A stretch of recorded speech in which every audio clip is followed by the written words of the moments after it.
Bonjour, je suis Blaise Ndala, auteur du roman Dans le ventre du Congo, publié notamment aux éditions Mémoire d'Anclier, ici au Canada. Roman qui retrace les péripéties chaotiques d'une princesse du Congo précolonial dans les années 50, depuis le Kasaï dans le centre du Congo jusqu'à l'exposition universelle de Bruxelles de 1958, où elle sera exposée dans un village africain, comme on l'appelait à l'époque. Et puis 45 ans plus tard, lorsque sa nièce, dans les années 2000, arrive en Belgique pour essayer de retrouver ses traces. L'extrait s'est lu comme suit.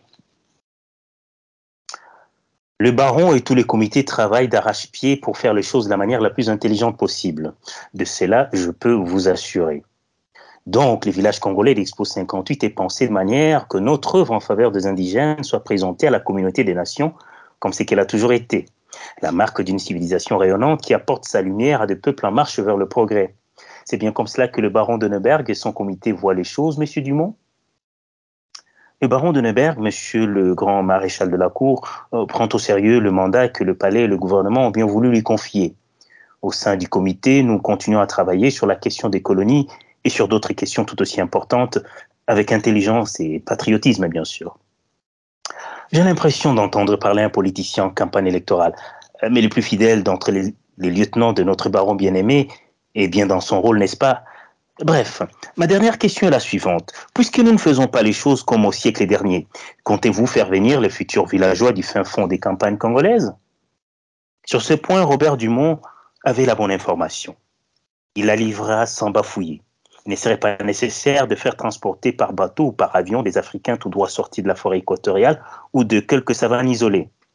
Les ministères des colonies avaient sous la main 3 étudiantes et 2 étudiants qui avaient lamentablement échoué dans leur cursus d'études. On hésitait entre les rediriger vers d'autres filières ou les renvoyer dans la colonie où ils iraient grossir le rang des agitateurs qui rêvaient d'autodétermination et d'autres joyeusetés à la mode sur les rives du fleuve Congo.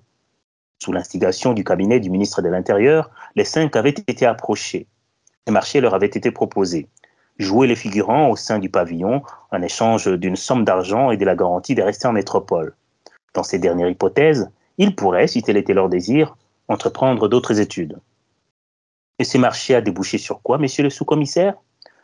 Sur les 5, 3 ont signé un contrat en bonne et due forme. 2 hommes et une femme. Le groupe bénéficiera d'un encadrement qui sera assuré par des spécialistes triés sur le volet. Il s'agit des fins connaisseurs des rouages du divertissement de masse qui ont roulé leur bosse d'un bout à l'autre de l'Europe. Ceux qui s'apprêtent à travailler avec nous sont crédités de pas moins de 87 spectacles, impliquant en tout, laissez-moi vérifier, mais bien sûr, monsieur, impliquant 313 indigènes issus des 4 coins de l'Afrique, de l'embouchure du Sénégal aux îles de l'océan Indien. Je préfère les juger sur pièce. Qu'en est-il de 2 autres étudiants réfractaires?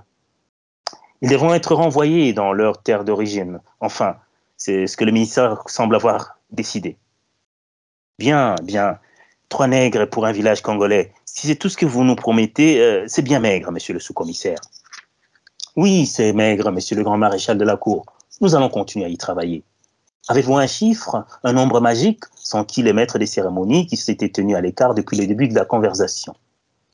Le comité table sur un minimum de 10 Congolais, monsieur. Nous voudrions exhiber 5 ou 6 nègres en bonne santé, robustes, habiles de leurs mains, qui sachent danser et chanter, et autant de négresses bien en chair qui soient tout aussi douées. Si nous pouvions mettre la main sur 1 ou 2 enfants de moins de 8 ans d'ici la date butoir du 1er avril, l'affaire serait considérée comme réglée.